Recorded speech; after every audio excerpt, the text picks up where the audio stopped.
I am back with a new Facts on Authors video, and today we are going to be discussing that wonderful Irish author, Oscar Wilde.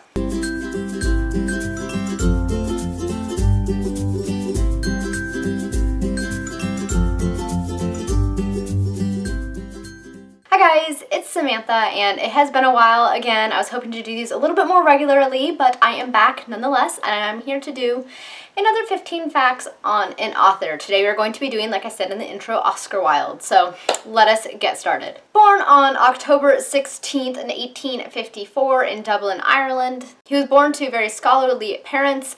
Both were very well educated, and they ensured that their sons were very well educated as well. It was through his parents and his education that he really got a love for the literary arts, and his mother herself was a poet, and she actually wrote poetry for the Irish nationalist movement, and she would often read her poetry to Oscar and his brother, and it was through this that he got his love of poetry and writing and all things literary in nature. One of his childhood playmates was another famous Irish poet and author and artist. That artist was George Moore. He was initially educated at Trinity College, London. It was here that he was surrounded by a lot of different strong literary philosophical minds. Among them were R.Y. Tyrrell, Arthur Palmer, and Edward Dowden. He was constantly surrounded by literary scholars, and it really helped to shape the person that he was one day to become. Oscar's major area of study and fascination since a young age was Greece and Rome. He continued this study all the way into and through college. At Trinity College, he actually received, upon graduation, the Berkeley Gold Medal for Trinity's best student in Greek.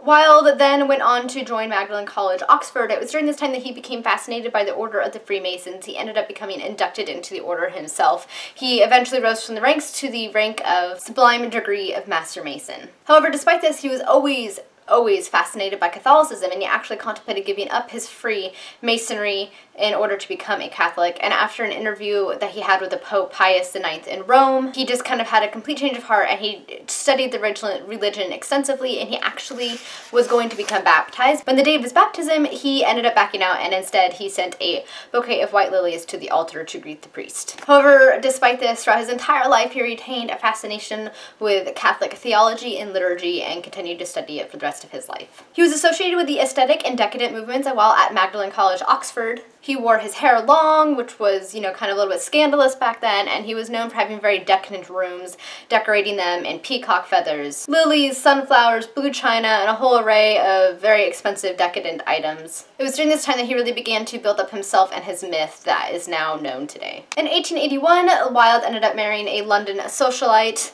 Constance Lloyd, and together they ended up having 2 sons. However, shortly thereafter, Wilde was seduced by a Canadian that was their house guest at the time. Robert Ross ended up seducing Wilde, and Wilde was forced to confront and embrace the homosexual feelings that he had been experiencing since he was a child. He became more openly gay than he had been before, though he was still trying to hide it from society as it was considered to be illegal under the crown, and he didn't want to ruin his wife's reputation. After this, he remained married, but he started his infamous and stormy relationship with Alfred Douglas. Alfred's father was an outspoken, brutish of a man. He found out about his sons and Oscar Wilde's relationship, and he left a card at Oscar Wilde's club soon after the premiere of The Importance of Being Earnest, where that card said, "For Oscar Wilde posing as a sodomite."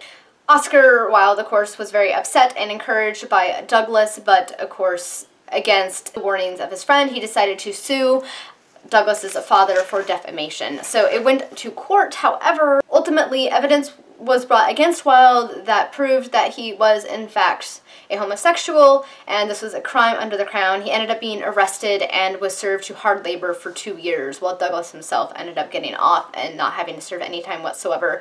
It was during this time where he was serving in basically a labor prison that he became in ill health, and he never really gained his full health after that. After he was released, Oscar Wilde was exiled, and he left for mainland Europe, and his wife at this point left him and took her 2 sons and changed their name, but ultimately hoped that one day he might actually return for her and his sons, but he never did. Wilde claimed that while visiting America, he met with Walt Whitman, and they actually had a makeout session, to which he boastingly said, "The kiss of Walt Whitman is still on my lips." Wilde is credited with the invention of the word dude. It is an amalgam of the words dunce and attitude. On November 25th, 1900, at the age of 46, Wilde became extremely ill. 5 days later, on November 30th, Wilde ended up passing from cerebral meningitis. At this point, he actually called for a Catholic priest to come and attend him, and he was provisionally baptized a Catholic and received his last rites. So on his deathbed, he became a Catholic at last. And finally, this brings us to our last fact. Author Oscar Wilde had a rather extensive bibliography. He ended up publishing 9 essays, 1 novel, which of course is the famous Picture of Dorian Gray, 8 stories, many of which were for children, 5 poems, many of which actually won very prestigious awards, and 9 plays, the most famous of which is The Importance of Being Earnest, which is hilarious, and if you haven't watched the movie or seen the play or read the play, I strongly suggest you do because it is quite a hilarious play.